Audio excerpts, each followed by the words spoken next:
You skip leg day. Again, you tell yourself it's because your knees hurt, or you trained them last week, or you'll hit them hard next Monday. But when you look in the mirror and see those disproportionate chicken legs under a pumped upper body, you genuinely wonder why nothing's changing. If that's you, congratulations, you're not lazy, you're just scared.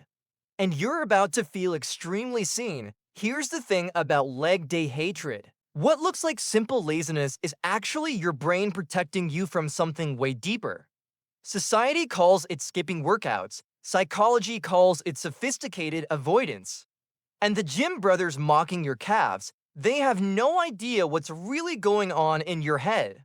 Let's talk about why your body literally rejects the idea of squatting. First layer.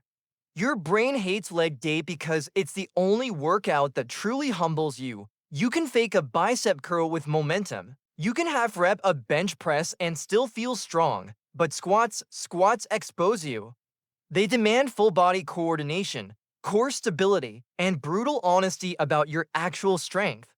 There's nowhere to hide when you're in the hole with 225 pounds on your back.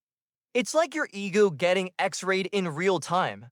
Every gym has that guy with massive arms who can barely squat his body weight, and deep down, he knows everyone knows. Psychologists call this competence anxiety. Your brain would rather avoid the activity entirely than face evidence that you might not be as strong as you think you are.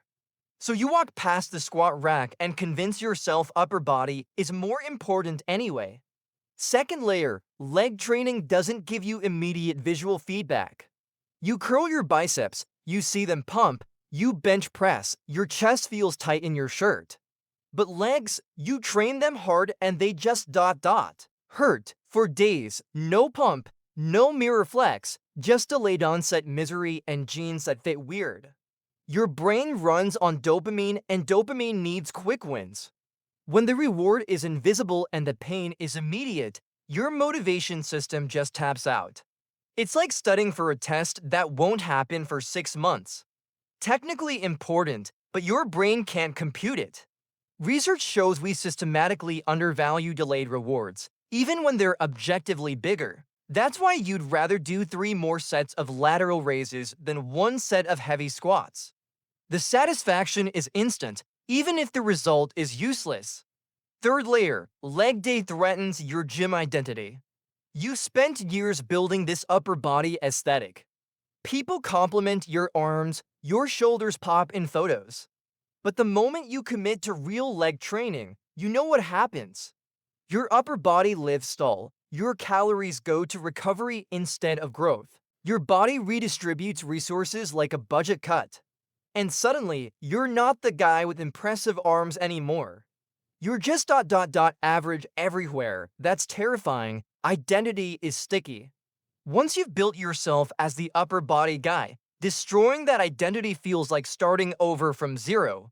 Sports psychologists call this identity foreclosure. You'd rather stay incomplete in a comfortable identity than risk becoming a beginner again in pursuit of balance. But here's the shadow side nobody wants to talk about. This isn't just about preference, it's about control. Skipping legs while complaining about size gives you a perfect excuse structure. You get to blame your genetics, your proportions, your ectomorph frame. Anything except the truth, which is that you're actively choosing not to grow. That's not laziness, that's self-sabotage with plausible deniability. Ask yourself this, are you really training for results, or are you training for the feeling of trying without the risk of failing? Because if you never properly train legs, you never have to face the possibility that you did everything right and still didn't get what you wanted. The excuse is the safety net, and some people would rather have the net than take the jump. Here's what matters, you're not broken. You're not uniquely weak or uncommitted or genetically cursed. You're just human, and humans avoid things that make them feel incompetent, even when those things would help them most. The solution isn't motivation. Motivation is garbage. The solution is accepting that growth happens in the space between who you are and who you're scared to become. So which layer hit hardest? The competence anxiety, the dopamine drought, or the identity thing? Drop it in the comments. I want to know which excuse you've been using.